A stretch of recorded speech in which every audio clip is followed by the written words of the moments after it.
Alors, un petit résumé de tout ce qu'on peut trouver sur les fixations Burton.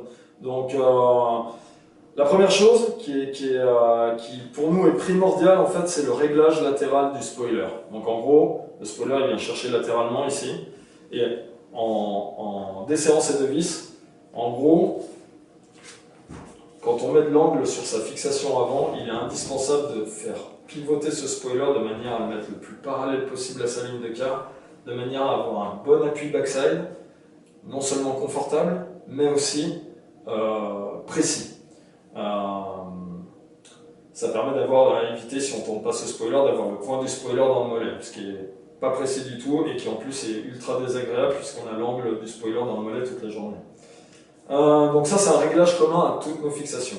Un autre réglage qui est important, c'est la gaz pédale. Donc en gros, le prolongateur de coque, selon la taille de son pied, en fait, on peut ajuster la longueur de la fixation de manière à éviter d'avoir les doigts de pied qui traînent dans le vide. Donc c'est pour optimiser les appuis. Ensuite, un réglage commun à toutes nos fixations, toujours, c'est en fait différentes positions pour mettre les sangles, ce qui permet d'avoir plus ou moins de liberté de mouvement latéral ou plus ou moins de contrôle de sa planche, plus ou moins de réactivité. Après, sur des modèles un petit peu plus haut de gamme, on va retrouver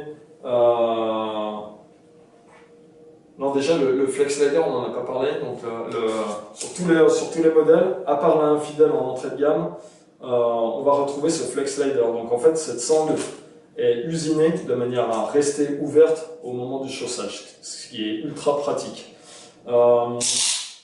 Ça reste néanmoins extrêmement solide et pour les gens qui seraient sceptiques, on garantit cette pièce à vie en cas de problème.